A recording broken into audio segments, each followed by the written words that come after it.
Thanks for listening to Creative Control. While I have you here, please consider supporting Youth Empowerment and Support Services, otherwise known as YES. Based in Edmonton, Alberta, YES provides immediate and low-barrier overnight and day shelter, temporary supportive housing, and individualized wraparound supports for young people aged 15 to 24.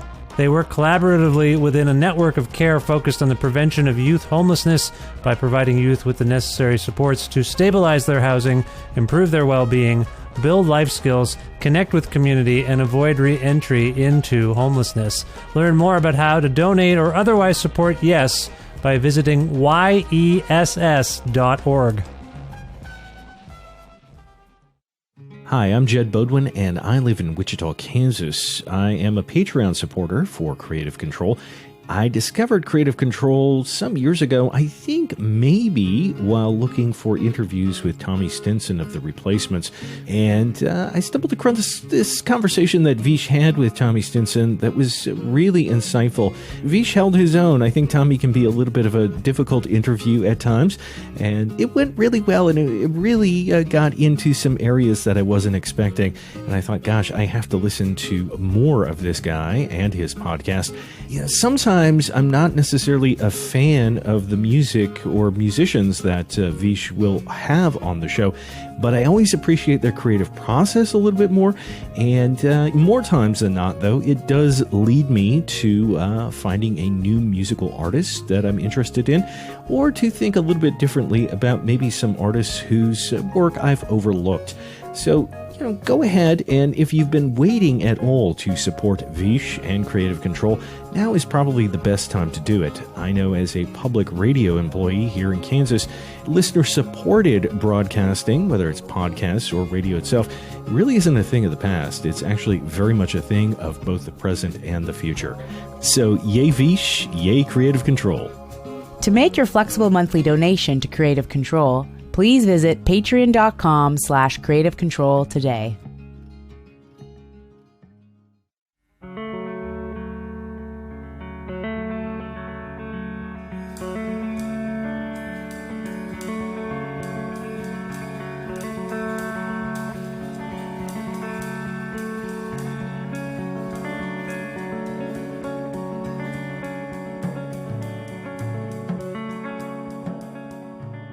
Jim White is a respected drummer based in New York City, and Marisa Anderson is a gifted guitarist based in Portland, Oregon.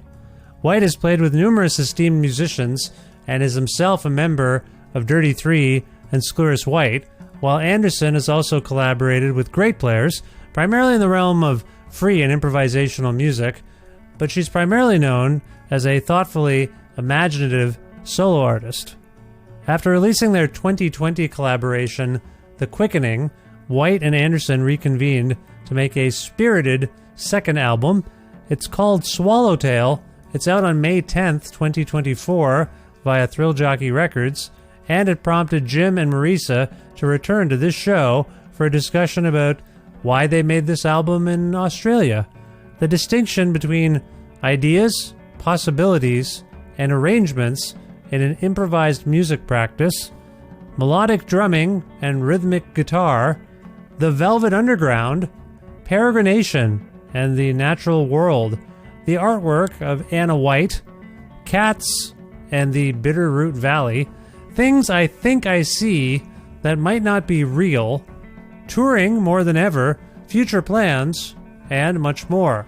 A part of the Entertainment One network with the support of listeners like you who follow and subscribe to this listener-supported and donor-driven podcast. Spread the word about it, leave nice reviews and ratings on your podcast platforms, and make flexible monthly donations at patreon.com/Creative Control, which is the primary and most reliable way for podcasters like me to make a living. This is my primary source of income, so I do have to stress this Patreon business.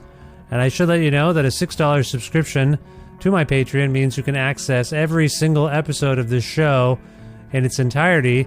That's not the case without that subscription, and it's not the case with this particular episode, as a matter of fact. So if you can, please support me and my work at patreon.com/Creative Control. Thank you so much.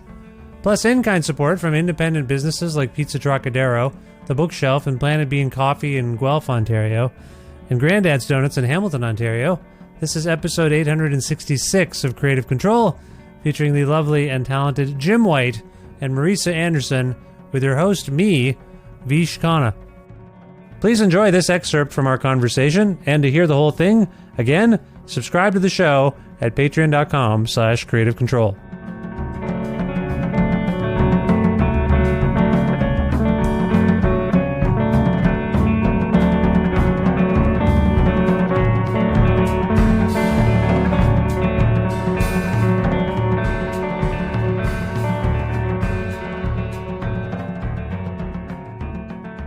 So the distinction, or if there's a distinction, let's find out, all of us together. The quickening was, I don't know how to put this. I guess you just started playing. You improvised. Is there a distinction between that approach on the quickening with the one on Swallowtail, Marisa? Is it primarily improvisation again? Oh, it's definitely improvisation, yeah. But the difference is that, so I had gone to Australia. What was that, in 22? Yeah. 2022? Yeah. Yeah. Yeah. I think so, yeah. And Jim and I hadn't seen each other because of the pandemic. And, you know, he had mostly been in Australia and I'd been in the States and in Mexico. And so when I flew to Australia, it was for a run of shows. I think we did like 4 shows. And we hadn't seen each other in, I don't know, a couple years. So I needed a little bit more of something to hang on to. Knowing that we were going to just like jump right into playing in front of people. And so I had developed certain sets of like possibilities within the playing.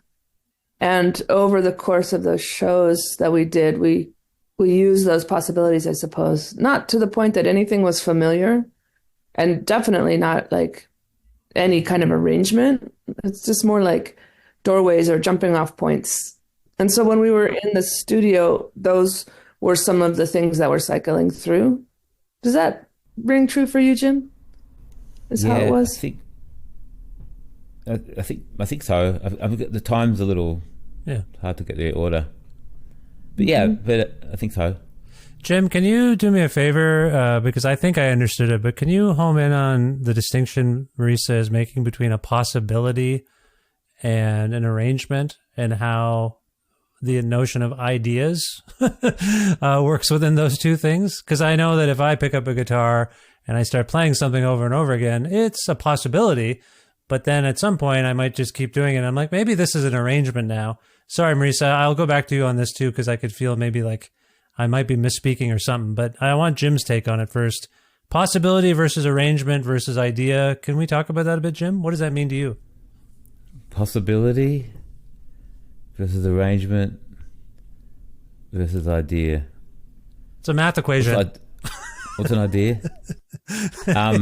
Well, I think what you're saying, when you pick up your guitar and play, and then you know, it's just like, I guess it's a second. I mean, this is Marisa's experience, but it sounds to me like you're saying you already cycled through some ideas and said, this is an idea to bring as a jumping off point.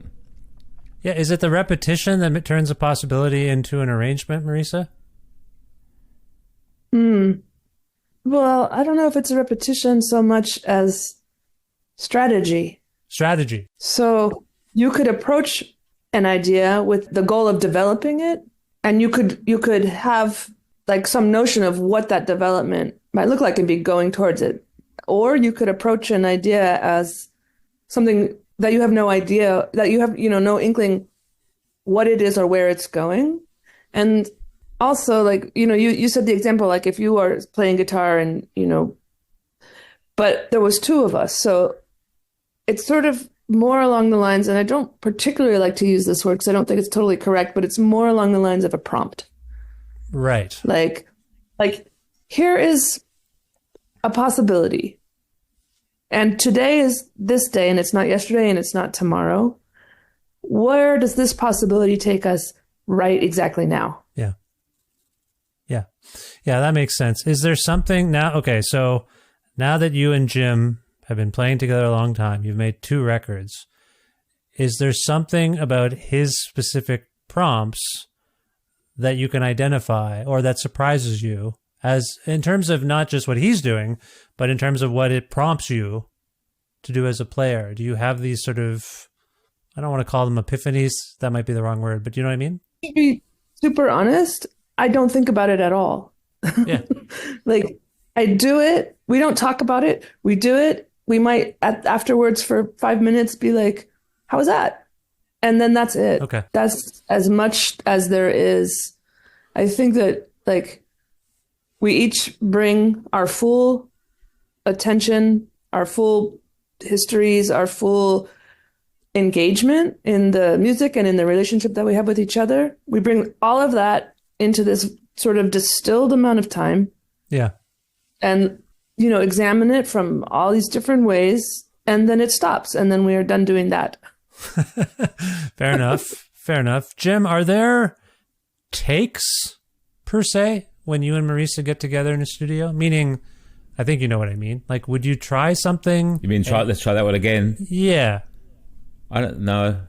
No. Okay. So that is very much impulse. That's very much the moment being captured, and we're hearing that. Yeah, we might sit on an idea for a long time, you know. So it could be a lot. You could say there's a lot of takes, right? In that, you know, because then we extract a section. It's not necessarily the first section. Yeah, but they're not takes. They're not takes. Marisa, you'd There's agree. never a point where we're like, oh, let's stop and let's go back to that moment and try those two exact things again. That has never happened, I don't think. Okay. No, and I appreciate that. I guess I'm getting into, again, maybe falling into the trap of arrangement versus improvisation, if you will. And, you know, I think every time I've spoken to either of you, we end up going down this road. I always just find it really fascinating. I think it's a fascinating thing to capture improvisation then, because for us, for the listener, these things are frozen in time a little bit. And then you might come to see Jim and Marisa expecting to hear certain pieces. If you are to take songs from Swallowtail onto the stage, Marisa, is there any relationship between what's going to happen on stage between you on a given night, you two on a given night, with this record? Are they totally separate? Well, we're not going to take songs from Swallowtail onto the stage because that's not a thing that exists. Yeah. But there's a lot of, like, it's us playing, and it will be us playing. Yeah. You know? I'm not trying to be, like, you know, argumentative or something, but it won't be those songs per se, but it'll be the same two players dipping into the conversation that has been ongoing. Yeah.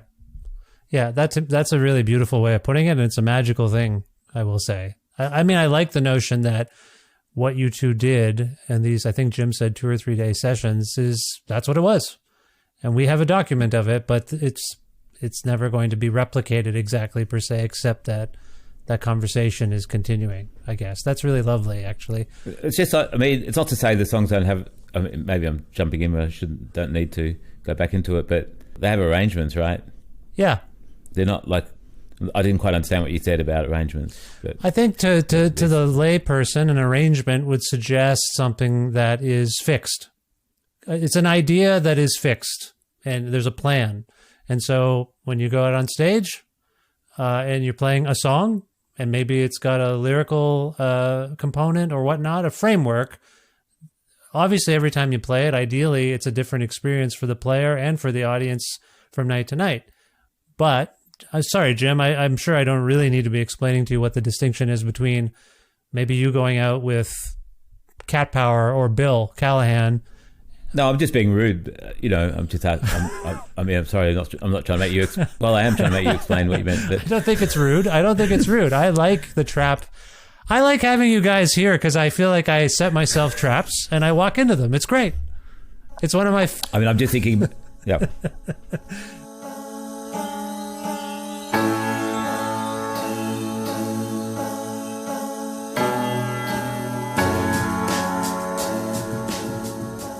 Thank you so much for listening to this excerpt from a recent episode of Creative Control with V. Shkana. Every other Creative Control episode is only accessible to Patreon supporters. This is one of them. So please visit patreon.com/creativecontrol. Become a subscriber today. and you won't miss a single episode in its entirety. There are links in the show notes to take you right there, so if you're able to, please do support this show and enjoy hours and hours of content. Thank you.